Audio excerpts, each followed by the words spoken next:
10 দিনত উমৰাংচুৰ কয়লাখনিৰ অঘটন।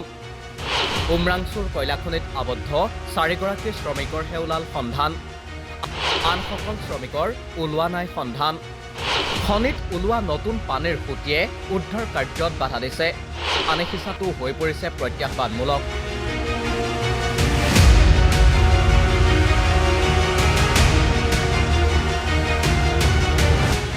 ডিমা হাছাওৰ উমৰাংচুৰ কয়লাখনিত আবদ্ধ শ্ৰমিকৰ বৰ্তমানেও কেইবাগৰাকীৰ ওলোৱা নাই সন্ধান। যোৱা 6 জানুৱাৰীত উমৰাংচুৰ ৰাজ্য চৰকাৰৰ খনি আৰু খনিজজাত সামগ্ৰীৰ কয়লাখনিত আবদ্ধ হৈ পৰিছিল প্ৰায় 15গৰাকী শ্ৰমিক।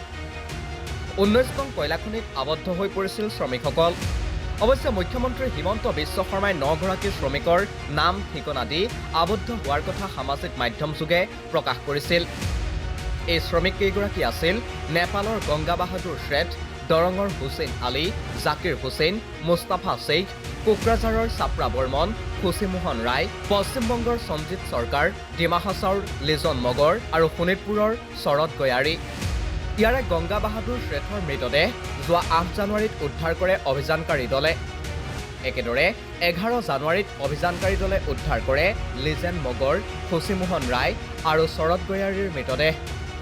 তাৰ পাছত বুধবাৰ পৰ্যন্ত অভিযানকাৰী দলে কোনো এগৰাকী শ্ৰমিকৰ সন্ধান উলিয়াব পৰা নাই। এনে সময়তে মুখ্যমন্ত্ৰী ডক্টৰ হিমন্ত বিশ্ব শৰ্মাই বুধবাৰে কৰিছে এক গুৰুত্বপূৰ্ণ মন্তব্য। মুখ্যমন্ত্ৰীৰ মতে প্ৰতিদিনে প্ৰায় 18টা মেচিনেৰে পানী সিঁচিলেও 1 ফুটকৈহে পানী কমিছে। তাৰ পৰা ধাৰণা কৰা হৈছে যে তলত পানীৰ নতুন সুঁতি আছে। সেয়ে পানী সিঁচাটো প্ৰত্যাহ্বানমূলক হৈ পৰা বুলি মন্তব্য মুখ্যমন্ত্ৰীৰ।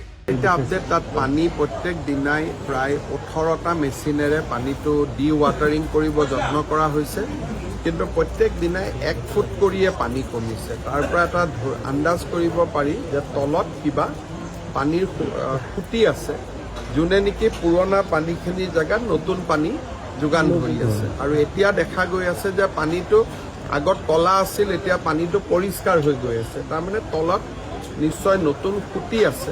সেইকাৰণে ডি ৱাটাৰিংটো কৰাটো প্ৰত্যাহ্বানমূলক। প্ৰতিদিনে 1 ফুট 1.5 ফুট কৰিয়ে পানী কমিছে আৰু তাতে প্ৰায় 60-70 ফুট পানী আছে। আনহাতে মুখ্যমন্ত্ৰীয়ে মঙলবাৰে উমৰাংচুৰ শ্ৰমিক আবদ্ধ কয়লাখনিত কপিলী নৈৰ সংযোগ ওলোৱাৰো সন্দেহ প্ৰকাশ কৰিছিল, যাৰ বাবে উদ্ধাৰ অভিযানত অসুবিধা হোৱাৰ কথাও তেওঁ প্ৰকাশ কৰিছিল। উমৰাংচুত আমি যিটো আন্দাজ কৰিছোঁ, যিটো গাঁত আছে বা যিটো হোল দি মাইনিং কৰা হৈছে, তাৰ লগত ক'ৰবাত নহয় ক'ৰবাত কপিলী নদীটোৰ সংযোজিত হৈ আছে। তাকে মানে কপিলী নদীটো তলত এনেকুৱা লাগে যেন সংযোজিত হৈ আছে। আৰু বহুত গোটেই 36 ঘণ্টা 48 ঘণ্টা পাম্প চলালেও 1 ফুটতকৈও কম পানীহে কমে। সেইকাৰণে উদ্ধাৰ অভিযানত অসুবিধা হৈছে। আজিৰ পৰা জিঅ'লজিকেল ছাৰ্ভে অৱ ইণ্ডিয়াই ষ্টাডি কৰিছে যে তাতে যে মানুহে যেনেকৈ কয় যে কপিলীৰ সোঁত এটা ইফালেদি বৈ গৈছে, সঁচা মিছা কোনেও ক'ব নোৱাৰে। এতিয়া জিঅ'লজিকেল ছাৰ্ভে অৱ ইণ্ডিয়াই এটা আমাক কমেণ্ট দিব আৰু বৰ্তমান আমি ডি ৱাটাৰিং বা পানী গুচাব চেষ্টা কৰি থাকিম। 3-4 দিন পিছত গোটেই বস্তুটোৰ ওপৰত এটা আমি ভিউ এটা ল'ব লাগিব। উল্লেখ্য, উমৰাংচুৰ শ্ৰমিক আবদ্ধ কয়লাখনিত উদ্ধাৰ অভিযানৰ বাবে বিশাখাপট্টনমৰ পৰাও বিশেষ দল অনা হৈছিল। এই দলে অত্যাধুনিক যন্ত্ৰপাতি লৈ চলাই আছে উদ্ধাৰ অভিযান। কিন্তু খনিত আবদ্ধ হৈ থকা আনসকল শ্ৰমিকক উদ্ধাৰ কৰিব পৰা নাই। শ্ৰমিক আবদ্ধ ঘটনাই বুধবাৰে 10 দিনত ভৰি দিলে।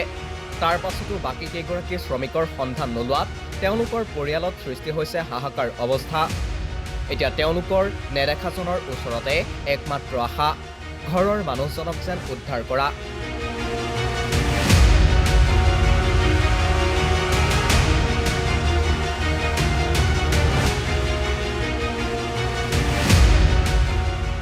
নিউজ ডেস্ক ৰিপোৰ্ট, দি ক্ৰছ কাৰেণ্ট।